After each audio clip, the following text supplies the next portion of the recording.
Hello, welcome to Feed You Farm. I'm Jemma and I'm here with Netchi people. We have Hannah, Programs Manager, is that right? Yes. And also Nick. Hi Nick. Today we're going to be running a seed raising workshop at my farm. This is Feed You Farm. And we are here in what's now known as Narre North. And I'd like to acknowledge that we're on the borderlands of the Wurundjeri and Bunurong people who've been taking care of this land for a very, very long time, for thousands and thousands of years. And I'd like to pay my respects to all elders, past, present and emerging, and acknowledge that sovereignty has never been ceded. I'm really grateful to be farming on this land. So today we're going to be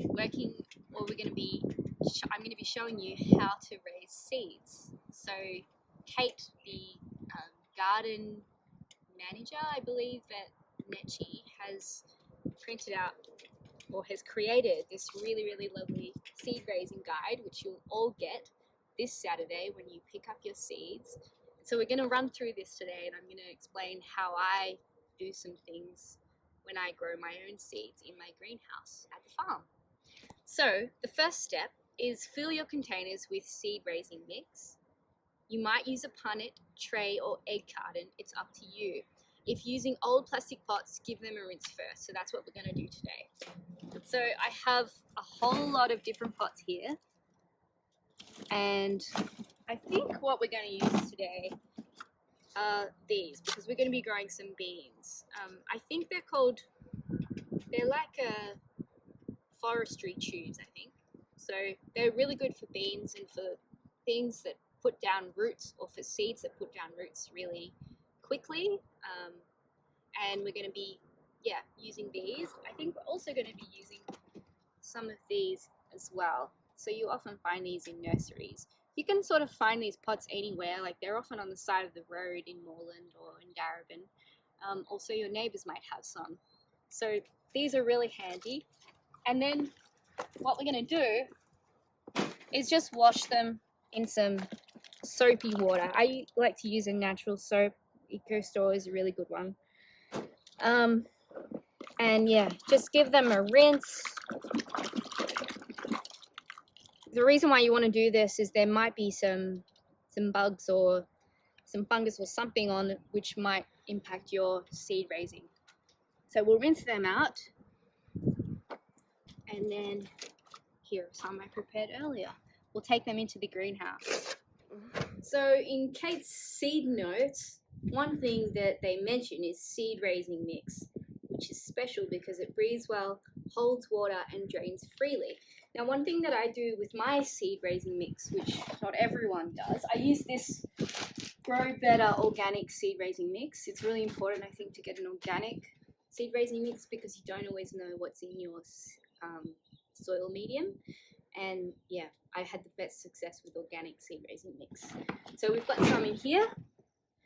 Another thing that I add to my seed raising mix is compost. I also use organic compost, and a very good quality compost from Clyde's Compost. And I sift my compost, and I just use one of these garden trays to sift it.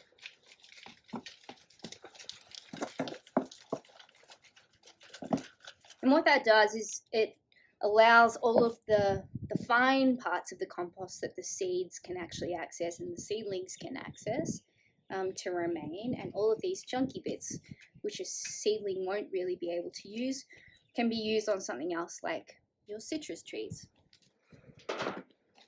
I've also added in a little bit of coconut coir in here. I don't know if you can see that, but you can kind of see the little light brown bits. Coconut coir comes in these big bricks. You should be able to find it at your local nursery, and you can also sift that into your sowing or your seed raising mix. And then I add my sifted compost to my seed raising mix.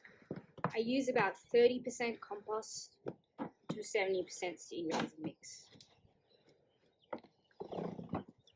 And then I use my hands just to mix it all up.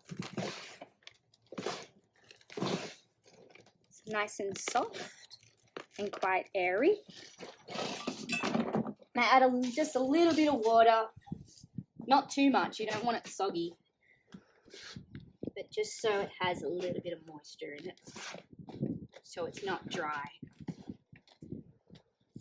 And that's how I make my seed raising mix. So now we're going to sow some seeds. We're going to put the seed raising mix in some trays. So some of you, I think Netchi has some of these sort of trays available to collect. So you can fill your tray up with soil, and then what we'll do is we'll put some little dibble marks. I'm going to use a Sharpie, and we'll just put little holes in them. And we can do this over and over again. So that's how I would fill a tray if you're using one of these. Otherwise, if you're using these things, you just scoop up your soil mix and pop it in there. So you don't actually want it to be too compact. You can lightly drop it, but it's good to have air in the soil for your seeds. So we'll fill a couple of these. Some of you might also have these forestry tubes, and sometimes I find that they tend to fall over if they're individual. So I use a rubber band around 4, and it's easier. They stay up much easier than just one. We're going to fill them up with soil too, and they're for our beans.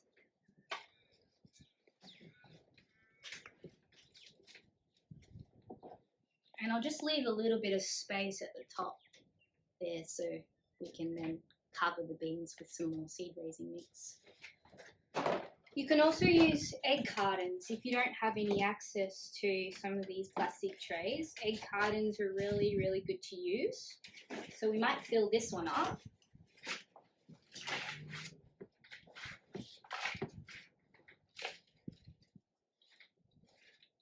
I would suggest putting some of your smaller seeds in there, like basil or parsley or herb seeds, rather than the beans.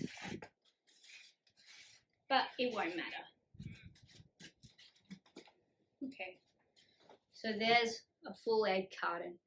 It could be handy to actually keep your lid on, so when we sow the seed, you can pop the lid on to keep the humidity in there. But as soon as the seed starts to sprout, you'll have to open it so it can get some light. So now we're going to sow our seeds. One tip that I want to give you in my seed raising journey is to keep your seeds in an esky, and it keeps them cool and keeps the sun and the heat off them. Because if they get too hot or if they get exposed to sun, then they may no longer germinate. So your germination rates will be much lower than what you otherwise would like. So I keep them cool inside my esky. And now I want to show you these beans, which if you've been following along on Instagram, you may have seen that I soaked them overnight in some water. So they've swollen a little bit, and some of their seed coating has started to crack and come off. So that will aid in germination too. So we might take a scarlet runner bean, which is so beautiful, and we'll put it inside one of these forestry tubes. I'll put a couple in.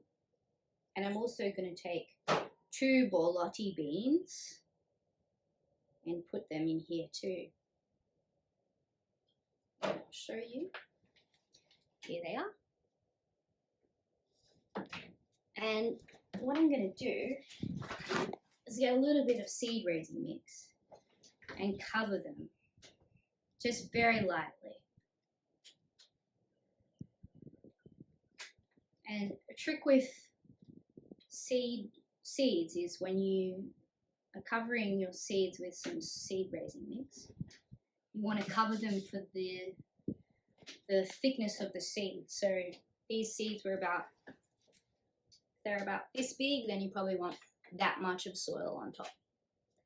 So there they are. So I just patted them in just very lightly, You want to make sure that the air remains in there. And it's always important to have labels, otherwise you'll forget what you've sown. So I'm pretty sure the back seeds were my borlotti beans and the front seeds were my scarlet runner beans. I've also put the date on the back so I know when I've sowed them, and I can mark when they've germinated. So that's my beans. We might also water them in very lightly. So one trick to do it lightly is you can actually turn your hose upside down and it gives a light sprinkle, just like that.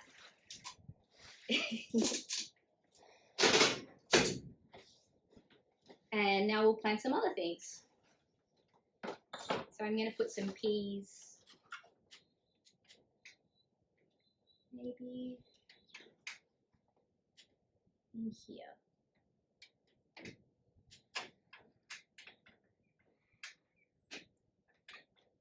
So I have 8 peas.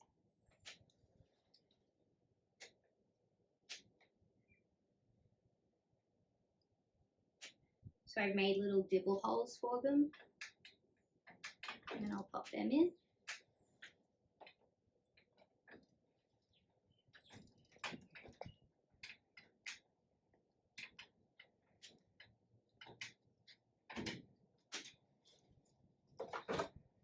And I'll put in the labels and then cover them with soil.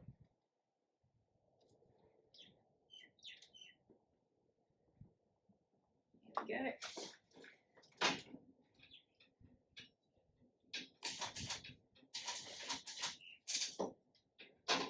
Another way that you can water your seeds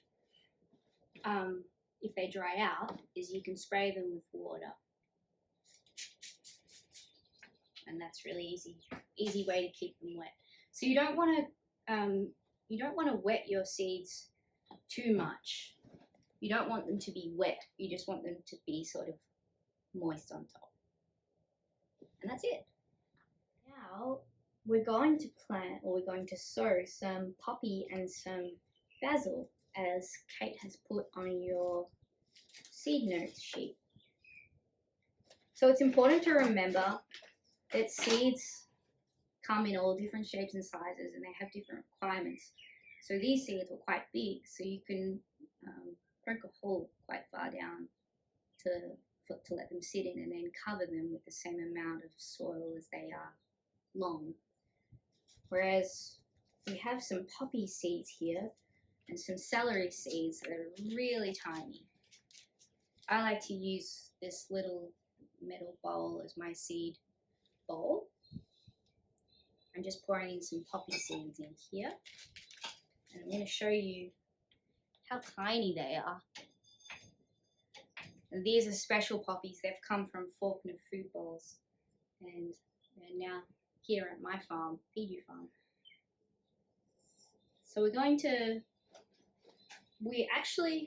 maybe we'll put them inside this egg carton. Can you see, Hannah? Yeah, perfect. So I've just put very light dibbles, but I actually might make them flat. Because these seeds are so tiny, we don't really want them to fall too far down.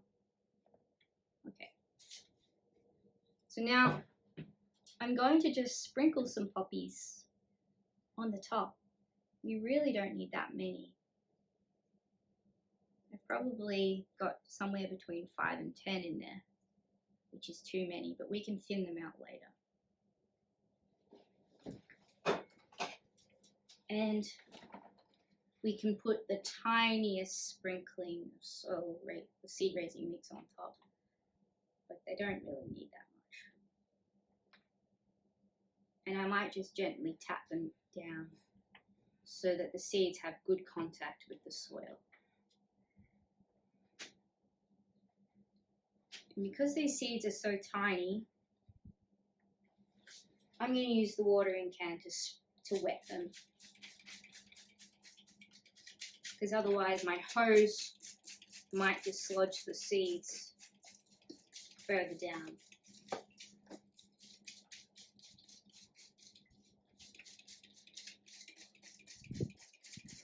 I think they seem pretty wet to me. And then I'm going to cover these up. And that creates a little humidity dome for them.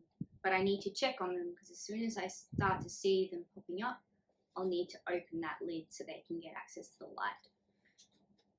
And I'm going to write puppy.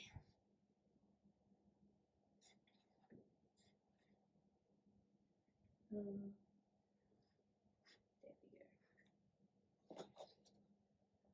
And the last seed that we're going to sow today, on camera at least, is basil, and this smells delicious. You might actually see in this basil that there's some leaves in there, and that's because this is my basil from last year from Feed You Farm. You should save your seed if you can. If the seedlings that you plant go to flower, don't worry about it. Just save the seed, let them go to seed, and then you can plant them next year. So we're just going to put a couple of seeds in here. They're quite small seeds, so we won't have, the holes won't be too big.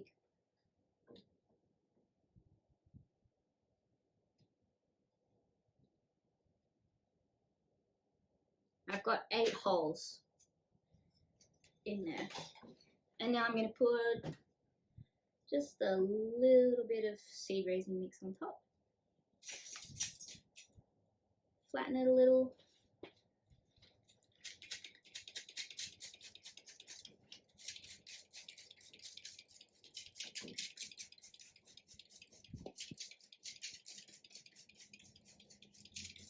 Give them a nice water.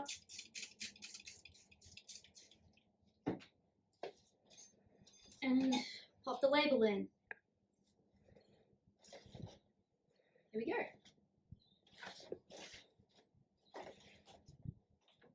So now you want to make sure that they stay pretty warm, because seeds need a couple of things. One of the things is heat. They like to have a constant temperature, so you want to keep them somewhere warm, maybe indoors in front of a north-facing window if you can. And one way you can keep them warm is also by using a takeaway container like this, a plastic container. And you can just pop it over the top. You might have to take the labels off. If your containers are small enough, you could actually put your little egg cartons inside here, maybe 6 little egg cartons in there. Another thing you can do, which works, is you can use this humidity dome, which sits on top like that. I think you can buy them in nurseries, and it works like that. And another thing that some people do is they use a heat raising mat. A heat mat, not a heat raising mat. And you plug it in, and you sit your seeds on top, and it keeps them the same temperature for however long you need them to be that temperature before they come up and they germinate. That's especially good for tomatoes and eggplants and summer-loving crops. So we're going to go on a tour of my little greenhouse, and I'll show, well, it's actually quite big. It's 4 by 4 meters, and I was lucky enough to get a grant from the state government so I could build it, which is wonderful. So this year I'm growing all of my seedlings for my farm here on the farm, and I'm also selling some too, so you might be able to find some of my tomatoes in Moreland. So the next main thing that seedlings need is to stay wet or to have some water in their soil. So what I do is I normally sit them inside one of these trays, which is actually a puppy or a dog crate tray, and I bought it from a pet store, and I can fit all of my seedlings inside these trays, and I can water them from the bottom. If your seedlings stay wet, you should be able to see at the top that it's still quite moist, and they actually wick up the water from underneath the tray. So you can do that at home using any sort of tray or oven tray or something like that. Another thing you can do is just have a look at the tops of the soil on top, and if it has dried out, then you just keep watering it with a spray bottle or a watering can or something like that. And hopefully you'll get basil that looks like this.